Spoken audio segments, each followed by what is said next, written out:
아까도 말씀드린 것처럼 지난 주간 그 전 주간 우리가 31명의 교우들이 유럽 몇 나라를 돌아보고 올 수 있는 시간을 가졌습니다. 가는 곳마다 많은 사람들이 유명한 곳들이어서 많은 사람들이 저희들 이외에도 그곳에 방문하고 여러 사람들이 모여 있는 곳들이 많이 있었습니다. 한번 우리가 체코의 프라하 광장에 들렸는데 거기에도 예외 없이 아주 많은 사람들이 관광을 왔습니다. 여러분들이 다 아시는 분들도 많이 계시겠지만 거기에도 볼거리들이 많이 있는데 그 체코 프라하 광장 한 구퉁이에 아주 오래된 시계가 유명한 시계가 있다는 것입니다. 일명 천문시계라 이렇게 가본 분들은 지금 저거 나도 봤어 생각이 되실 텐데 구시가지의 광장의 한쪽에 건물에 1410년경에 만들어졌다는 저 시계가 지금도 작동을 하고 있었습니다. 그 시계는 오래전에 만들어지기도 했지만 아주 정확성이 있었고 또 그 시계가 그냥 단순히 시간만 나타내지를 아니하고 거기 1년 동안에 농사를 짓거나 뭘 할 수 있는 계절을 또 따라서 알려주는 그런 시간의 의미도 담았고 뿐만 아니라 그 시계는 매 정시에 12시, 1시, 2시 매 시간이 되면 종을 울리는 것처럼 그렇게 울리는데 그냥 시간만 알리는 것이 아니라 일종의 퍼포먼스를 하는 것으로 유명해져서 사람들이 그걸 보려고 소리를 듣기만 하면 되는데 그 시간에 저 시계탑 앞에 많은 사람들이 운집을 해서 저 시계가 그 정시를 알려주는 그 앞부분에 일어나는 그런 일들을 사진에 담으려고 많이 노력하는 모습들을 볼 수가 있었습니다. 시간이 이제 정각 시간이 다가오게 되면 저 시계 오른쪽에 붙어 있는 줄이 하나 있는데 해골의 모습을 가지고 있는 그 줄이 이렇게 당겨지면서 시계 둥근 시계 위쪽에 두 개의 창이 열리더라고요. 그러면서 그 두 개의 창이 열리면서 사람들이 이렇게 지나가는데 그 지나가는 인형들이 바로 12제자라는 겁니다. 12사도들이 얼굴을 잠깐 보이면서 한 20-30초 1분이 채 안 되는 시간 동안에 12사도들의 얼굴이 쫙 돌아가면서 보여지게 됩니다.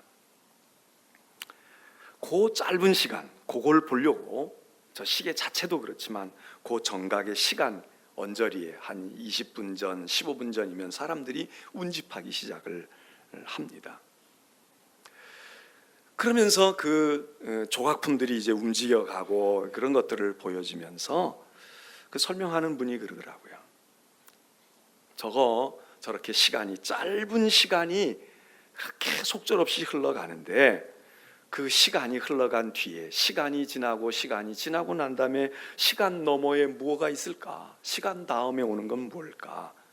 죽음이라는 거. 누구에게나 시간이 흘러가면 죽음이 그냥 불현듯 앞에 오는 것인데 그런데 그 시간이 그렇게 불현듯 짧은 순간 속에 오는데 근데 그 시간이 오기 전까지 인간들은 자기들의 욕망을 채우기 위해서 부단히 분주히 바삐 움직이는 것 그거를 저 시계가 의미해 준다 그렇게 이야기합니다. 그 시계탑 앞에 많은 사람들이 그 짧은 순간을 보려고 모여 있는데 그런데 정작 그 프라하 광장의 그 드넓은 광장 한복판에 아주 거대한 동상이 하나 자리를 잡고 있는데 사람들은 거기에 별로 관심이 없습니다.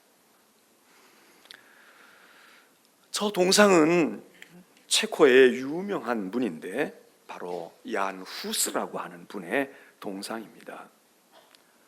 1372년도에 태어나서 1415년도 7월에 화형을 당할 때까지 그는 체코의 출신으로 그리고 그 체코에 있는 프라하 거기에서 많은 역할을 했던 사제 신부이면서 또 유명한 신학자이면서 또 그 프라하 대학의 총장을 역임했던 얀 후스라고 하는 분입니다. 그는 결국 화형을 당해서 이제 우리로 보면 순교를 당하게 되는데, 순교를 시킨 사람이 누구냐? 황제가 아니라, 세상 권력이 아니라 가톨릭 교회였습니다. 그는 가톨릭의 신부였고 또 대학의 총장을 역임했지만 종교 개혁을 시작했던 사람으로, 성경만이 유일한 권위가 있다. 그리고 당시 고위 성직자들을 비롯한 교회의 여러 가지 부정과 부패, 그리고 성직 매매, 이런 것들에 대해서 저항하면서 성경을 체코어로 번역을 해서 사람들에게 읽게 하려고 하는 그런 움직임도 가지고, 그렇게 하면서 종교 개혁을 마틴 루터보다도 100년 전에 종교 개혁을 시작했던 위대한 얀 후스의 동상입니다. 높이만 해도 70m의 높은 그런 높이를 가지고 있는 동상이었지만, 사람들은 거기에 별로 눈길을 주지 않았고, 우리를 인도했던 가이드도 한마디의 언급이 없는 채 천문학식에만 열심히 설명을 해 주었습니다. 그래서 제가 나중에 가이드 보고 이야기했습니다. 저기 있는 동상에 대해서 알고 있느냐고, 저거에 대한 것도 설명을 좀 해주라고. 우리는 사실 시계탑을 보러 온 게 아니라 우리는 저 얀 후스를 보러 온 거야. 그랬더니 짧게 뭐라고 몇 마디 설명을 해주어서 석양의 해는 다 넘어가는 어두컴컴한 그 시간에 우리가 사진을 한 장 찍었습니다. 여러분들은 여행을 가거나 어디를 갈 때 무엇을 즐겨보십니까? 우리가 이번에 간 곳들은 예외 없이 다 유명한 곳들, 세상에 널리 알려져 있는, 세계에 널리 알려져 있는 곳들을 갔기 때문에 우리뿐만 아니라 유럽 사람이 됐던, 중국 사람이 됐던, 일본 사람이 됐던 많은 사람들이 가는 곳마다 운집해 있었고, 우리의 뒤를 따라 또 많은 사람들이 우리가 걸어간 발자취를 따라가는 모습을 보았습니다. 사람들이 즐겨 관심하는 곳, 주목하는 곳은 자연 경관이 빼어나든지, 아주 절경을 자랑하든지, 아니면 역사적으로 어떤 유명한 사건이 있었던 흔적이 남아있는 곳이든지, 아니면 유명한 사람들이 태어났든지 활동을 했든지 죽었든지, 그런 역사적인 위인들이 머물렀거나 있었던 곳들, 그런 것 아닙니까? 아니면 실존하는 인물이나 실존하는 사건이 아니었지만 요즘 마치 한류 드라마를 보고 영화 촬영 장소에, 드라마 촬영지에 중국 사람, 일본 사람들이 와가지고 거기 명소로 생각하고 사진 찍고 그곳을 관광하려고 하는 그들처럼 우리들도 유럽을 갈 때에 바로 그런 것 아닙니까? 영화에 뭐가 장면이 등장했다. 그러면 그게 실존 인물이었든 아니었든 간에 그곳에 우리가 주목하게 되지 않습니까? 우리도 이번에 여행하는 여정 가운데 몇 군데 그런 곳이 있었습니다. 로마의 트레비 분수라고 하는 곳에 갔더니 거기는 로마의 휴일에 오드리 헵번, 그레고리 팩이 나왔던 영화에서 있었다는 거예요. 그래서 우리가 그 트레비 분수 자체도 무언가가 의미가 있는 곳이지만 그런 것을 떠올리면서 거기 가야 된다고. 그리고 거기서 또 아이스크림을 다 하나씩 사 먹었어요. 거기서 또 아이스크림 먹었다는 거예요. 동전을 또 던졌다는 거예요. 오스트리아 찰즈 브루크를 갔더니 사운드 오브 뮤직에 나오는 그런 계단이 있다는 거예요. 가보니까 우리 교회 계단보다도 훨씬 못하고 다 후락돼 있고 별것도 아닌데 거기 또 다 서가지고 도레미파 솔라 시도를 불러야 된다는 거예요. 그러니까 우리가 다 서가지고 그렇게 노래를 했어요.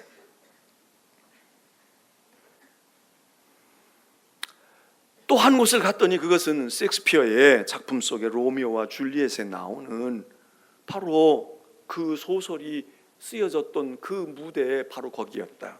실존하는 줄리엣의 집도 아니었지만 소설 속에 여기가 줄리엣의 집으로 되어 있고 줄리엣, 로미오가 여기서 사랑을 나눴다. 그래서 또 다 거기 가가지고 거기 가서 가상인물이잖아요. 실존하는 인물도 아닌 소설 속의 인물을 우리들이 떠올리면서 그것을 주목하고 왔습니다. 여러분, 오늘 사도행전 3장에 사도 베드로와 요한이 예루살렘 성전에 기도하러 들어가다가 성전 미문에 앉아서 구걸하는 거린을 바라다보고 우리를 주목해 보라고, 나를 주목하라고 그렇게 하고는 그 거린이 잔뜩 기대를 걸고 뭘 이제 도와주려나 보다 그렇게 했을 때 베드로가 하는 말은, 네가 나에게 지금 바라다보고 있는 너가 구하고 있는 것을 내가 줄 수는 없어. 나는 은도 없고 금도 없다. 너는 금을 구하고 은을 구할 거야. 그러나 나는 금도 없고 은도 없어. 그러나 내게 있는 것은 내게 줄 수가 있어. 내게 있는 것을 내게 줄 거야. 그러니 잘 봐. 주목하라고, 받으라고. 그리고는 내게 있는 나사렛 예수 그리스도의 이름으로 명하노니 일어나 걸어.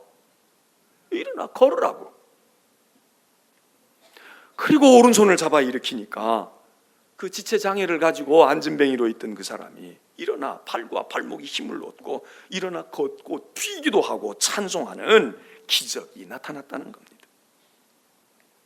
다른 많은 사람들이 그 광경을 보고 그 안진뱅이로 늘 앉아서 행색이 초라한 모습으로 구걸하던 그가 일어나서 걷고 뛰고 하나님을 찬송하는 모습을 보고 깜짝 놀라서 많은 사람들이 모이기 시작을 했는데, 그러면서 그 많은 사람들이 안진뱅이를 주목하여 보고 그리고 그를 일으켜 세운 베드로와 요한을 주목할 때에 베드로와 요한이 하는 말이, 이보시오, 왜 우리를 주목하냐고, 왜 우리를 보고 있냐고. 당신들이 보아야 할 것은 우리가 아니야. 당신들이 보아야 할 건 이 안진뱅이 일어난 모습을 보는 것이 아니야. 마치 우리가 이 사람을 일으킨 것처럼, 우리에게 무슨 신비한 능력이 있어서 그런 것처럼 우리를 대단한 영웅으로 바라다보고 기적을 행하는 신비한 존재로 당신들이 눈빛을 보내고 있는데, 그렇게 하지 마라. 우리는 단지 증인이야. 그리고 이 사람을 이렇게 일어나게 하신 분은 예수 그리스도야. 그리고 이 사람 속에 있는 그 믿음, 우리 속에 있는 그 믿음이야 당신들이 주목하고 봐야 할 건 말이야. 바로 이를 일으키고 이를 행하신 예수 그리스도를 봐야 돼. 그리고 그 믿음을 주목해야 돼. 우리를 주목하지 말아라. 방금 전에는 앉아있는 거렁뱅이에게 우리를 주목하라고, 딴 데 보지 말고 우리를 주목해. 내가 무엇을 하고 있는지, 무엇을 줄 것인지 한번 집중해서 보라고 이야기했던 베드로가 왜 우리를 주목해? 지금도 우리를 주목해? 이걸 보고도 나를 주목해? 아니, 우리는 증인이야. 너희가 보아야 할 건 우리를 뛰어넘어서 봐야 돼. 그 얘기 아닙니까? 우리나라의 여행지가 대부분 절과 연관이 되어 있듯이 유럽은 거의 다 성당과 연관이 되어 있지 않습니까? 많은 사람들이 성당을 드나들면서 고딕식이니 바로크식이니 로마네스크식이니 뭐 설명을 들어가면서 언제 지은 것이고, 이 돌은 뭐 이집트에서 가져온 것이고, 여기 있는 조각은 누가 행한 것이고, 미켈란젤로가 무슨 천정의 벽화를 그렸고 말이죠. 많은 이야기를 합니다. 우리는 그것들을 주목해요. 성당이 얼마나 큰가? 우리가 입을 쩍 벌리고 아이고 성당 크다 그러니까 거기 있던 어떤 분이 그러더라고요. 로마에 있는 베드로 대성당을 보고 나면 이까짓 건 아무것도 아닙니다. 아무것도 아닙니다. 웬만한 폭포를 보고 말이죠, 우리들이 막 높다 많다 이러면 우리가 흔히 하는 말이지. 나이아가라 폭포를 보고 나면, 저 브라질에 있는 이과수아 폭포를 보고 나면, 그러면 이건 폭포도 아니야, 이까짓 건 아무것도 아니야. 그래서 그랬는지 우리 가이드도 우리 여행의 일정도 맨 마지막을 로마에다 넣었어요. 로마 베드로 성당을 보게 된 거예요. 그런데 그 성당을 보면서 우리들이 느끼는 것이 무엇입니까? 언제 지은 거야? 얼마나 오래된 거야? 그런데도 아직도 이렇게 멀쩡해? 그 당시에 어떻게 이렇게 큰 건물을 지었어? 야, 이 주추를 보라고, 이 기둥을 하나 보라고. 야, 이런 엄청난 기둥을 어떻게 세웠을까? 이게 돈이 얼마나 들었을까? 그때 그린 그림인데, 그때 그린 조각인데, 그때 만든 동상인데 어떻게 이렇게 변하지 않고 흔들리지 않고 이렇게 고색창연한 모습을 그대로 드러내고 있지? 이 엄청난 높이, 이 위용, 이야 대단해. 이걸 누가 설계했지? 이걸 누가 건축한 거야? 100년도 넘게 건축했다는데, 엄청난 돈이 들어갔다는데, 여러분 우리가 주목하는 것이 무엇입니까? 조금 더 나은 사람들은 여기 베드로의 유해가 있어. 베드로 성당이 엄청난 것도 엄청난 거지만 그 베드로의 시신이 여기 있다고. 바울의 참수의 터에 가서는 바울은 목을 치니까 목이 딱 떨어지면서 2번 튕겨 3번 튕겼다는 거예요. 1번, 2번, 3번 그 자리에 다 이렇게 표시를 해놨어. 대리석으로 다 여기 1번 떨어진 것, 2번 굴른 것, 3번째. 거기서 우리는 인간의 그 어떤 것을 봐요. 위대함을 봐요. 조각가들의 위대한 저 천정의 벽화를 그리다가 미켈란젤로는 거의 실명지경에까지 이르렀다. 우리는 감동을 받아요. 야, 여기다 바닥에다가 그리는 것도 어려운데 저 높은 천정, 그냥 새까만 저 천정에 저 어떻게 두루누워가지고 어떻게 저걸 구도를 잡고 어떻게 저걸 그렸을까? 대단한 사람들이야. 참 인간의 능력이 대단해. 어떻게 이거를 건축할 수 있었을까? 그런데 사실은 우리가 무엇을 주목해야 됩니까? 우리가 주목해야 될 게 그렇게 많은 베드로 성당도 어느 성당도 다 꾸역꾸역 사람들이 그냥 물밀듯이 들어갔다가 물밀듯이 나오는데, 그런데 정작 성당은 왜 존재합니까? 교회는 왜 존재합니까? 거기서 우리가 보아야 할 것이 무엇입니까? 조각가를 봅니까? 건축가를 봅니까? 그거를 소유하고 있었던 황제나 제후들을 봅니까? 역사의 어떤 사건들을 우리가 추억하고 기억하는 것이 목적입니까?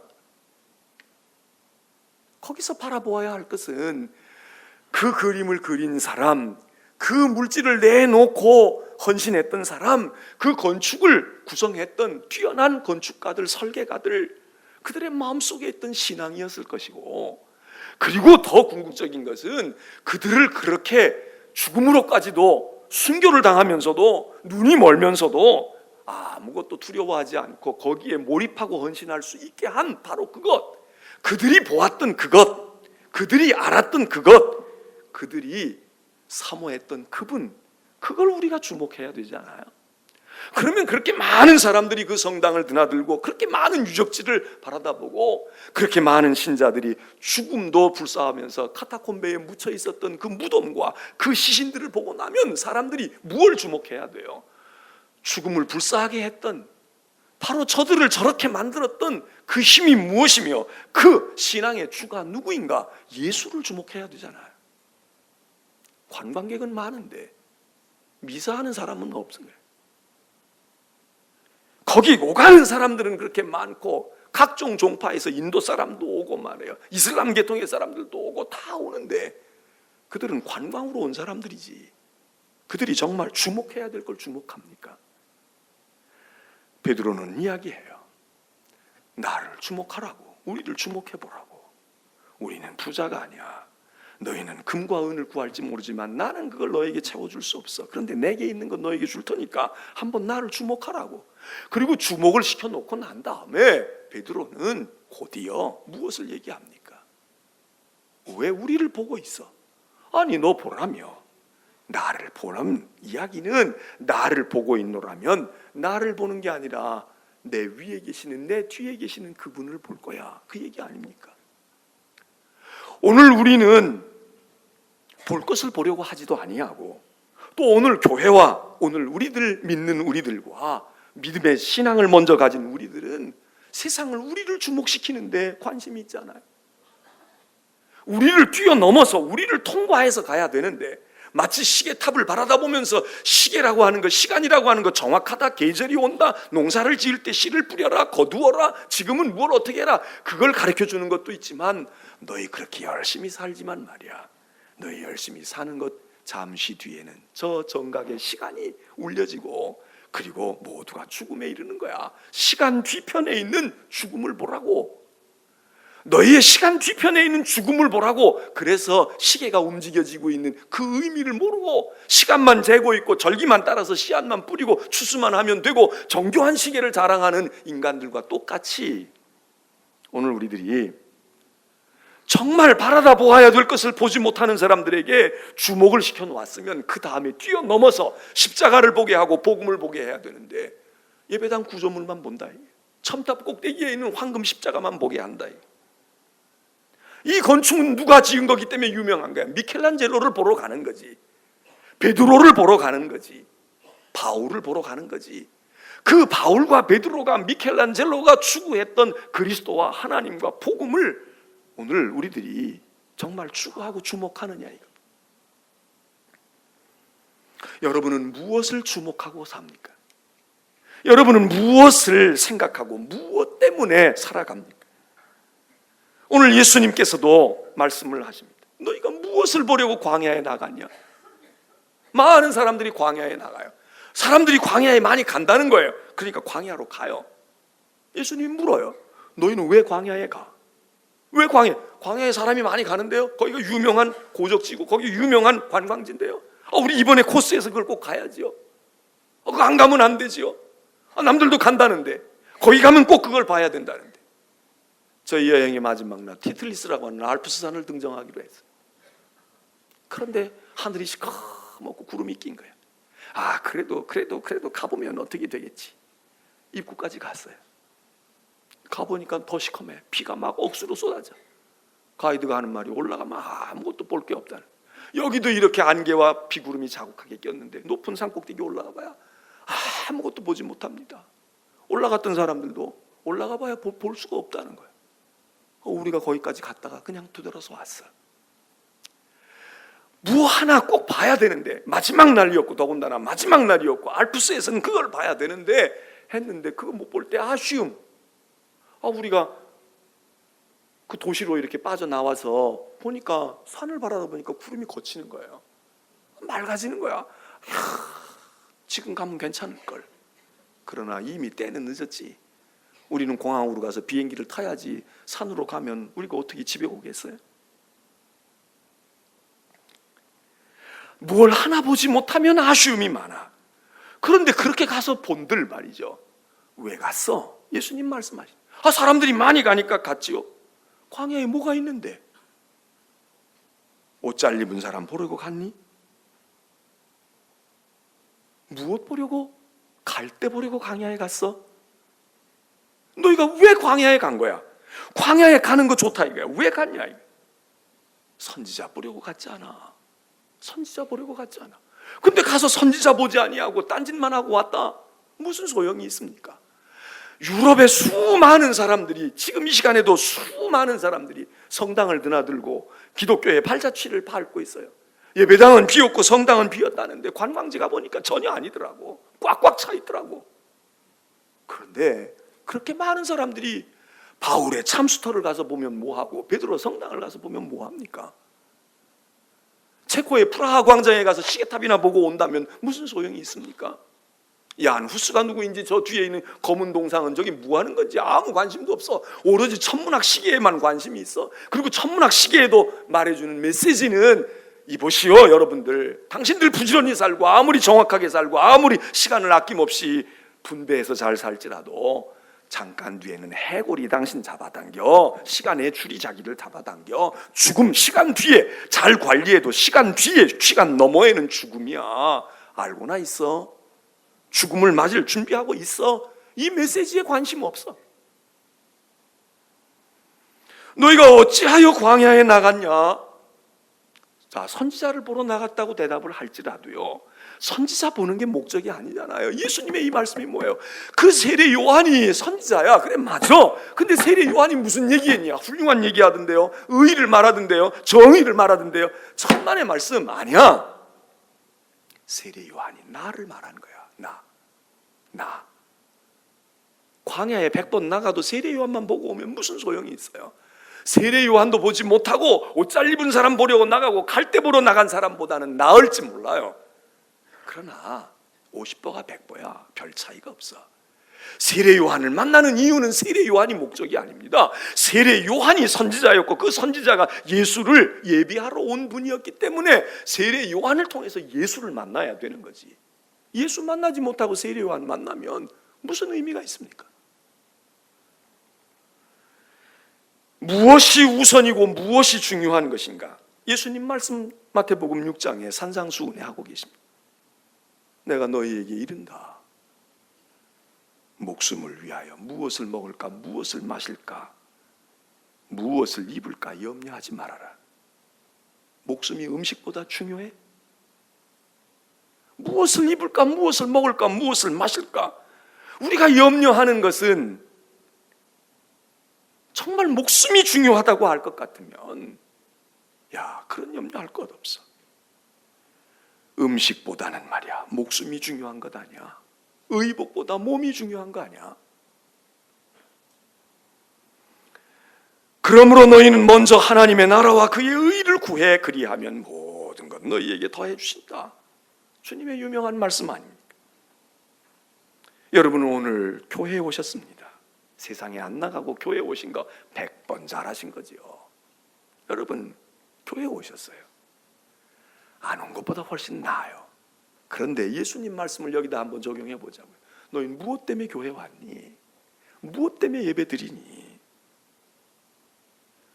여러분 일 안 하는 것보다 일하는 게 좋지요. 공부 안 하는 것보다 공부하는 게 좋지요. 열심히 사는 게 열심히 안 사는 것보다 좋지요. 근데 왜 열심히 살아?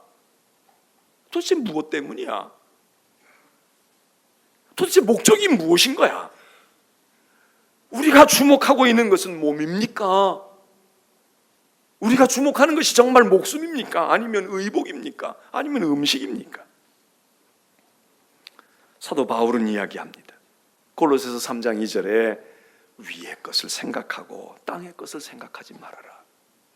위의 것을 주목해. 땅의 것 주목하지 말고 육신의 생각 품지 말고 영의 생각을 품어. 육신의 생각하고 육신의 것 주목하면 사망밖에 올 게 없어. 근데 영을 생각하면 생명과 평안이 온다. 오늘 이 예배에 참여하신 성도 여러분, 여러분은 무엇을 어디 가서 본다면 무엇을 보십니까? 무엇을 주목하십니까? 역사를 주목하십니까? 건축물의 크기를 주목하세요? 아니면 정교함을 주목하세요? 이번에도 쭉 다니면서 하도 많이 봤는데 양식에 따라서 건축 양식이 다 다르잖아요. 우리가 히랍 신전 가서 보게 되면 이오니아식이냐 도리아식이냐 또 코린트식이냐 이야기하듯이 이 중세기 전후에 지어진 이 성당들 말이죠. 이 건축물들 다 다른 거야. 단순한 구조를 가진 것도 있고 정교한 구조를 가진 것도 있고 도움 형식으로 된 것도 있고 막 하늘을 찌르듯이 첨탑을 올려가지고 하늘을 향해 막 솟구치는 건축 양식도 있고 각기 특징이 다 달라요. 보는 관점이 다르고 생각하고 있는 사상이 다르기 때문에 그래. 그 건축을 집을 지어도요 어떤 사상을 품고 어떤 걸 가지고 있느냐에 따라 달라져요. 평평하면서도 넓게 지을 수도 있고요, 좁으면서도 높이 올려 지을 수도 있고 다 그 속에 신앙과 철학이 담겨 있어. 여러분은 어떤 집들을 짓고 계세요? 고딕집을 짓고 계세요? 좌우가 대칭이 딱 맞는다는 바로크 형식을 짓고 계세요? 로마네스크 형식입니까? 오늘 우리는 도대체 인생을 살아가면서 무엇을 주목하고 있습니까? 우리 손바닥에 얹어지는 금립, 은화, 금화 주목하고 살아가나요? 아니면 정말 우리가 난 베드로가 중요해, 바울이 중요해, 그렇지만 베드로와 바울에서 머뭅니까? 베드로가 이렇게 순교했으니 난 베드로를 본받을 거야, 바울을 본받을 거야. 그리고 거기에 우리의 인생의 궁극적인 종착점이 거기 있습니까? 그건 다 뛰어넘어가야 됩니다. 그건 우리 하나의 과도기적인 중간 목표입니다. 우리는 모두 다 그리스도에게로 가야 돼요. 모두 다 십자가에게로 가야 되고 복음으로 가야 되고 모두 다 그래야 되는데 여행 기껏 온 5대양 6대주를 다 돌고 왔어도 온갖 성당과 온갖 교회와 온갖 절을 다 돌아다니고 다 찍고 왔어도 사진을 찍고 왔어도 우리들이 진리의 근본에 들어가지 못하고 그 진리의 매개자, 그 진리를 전해 주었던 사람들, 그것을 우리들에게 시사해 주기 위해서 무엇을 형상화해서 만들어 주었던 거기에 우리의 시선이 고정되어 있고 거기에 되어 있다고 하면 우리는 몸보다 음식을, 목숨보다 우리는 이 세상의 것을 더 중요하게 여기는 바로 그런 부족하고 어리석은 존재다. 오늘 하나님께 나와서 예배드리시는 성도 여러분, 여러분의 눈에는 무엇이 어른거립니까? 내 현상학적으로 보이는, 내 눈에 보이는 것, 그 너머에 무엇이 있는가? 지금 나는 시계탑을 바라다보고 시간이 12시다 1시다 바라다보고 있지만 정말 그 시계를 제대로 보고 있는 사람은 그 시간 뒤에 1시간 뒤, 2시 뒤, 3시 뒤에 와지는 시간의 끝, 내 인생의 끝, 바로 그걸 보지 않으면 그 시계는 정말 중요한 의미를 우리가 발견하지 못하는 것처럼, 오늘 여러분의 베드로도 알고 바울도 알아야 되겠지만 그 베드로와 바울을 통해서 그리스도에게로, 복음에게로 가는 우리 모든 성도들, 생명을 얻고 능력을 얻고 여러분의 안진뱅이의 자리에서부터 벌떡 일어나서 하나님을 향해 걷기도 하고 뛰기도 하게 하는 이 능력을 경험하고 이걸 체험하고 이 그리스도를 만나는 여러 성도들 되시기를 주의 이름으로 축원합니다.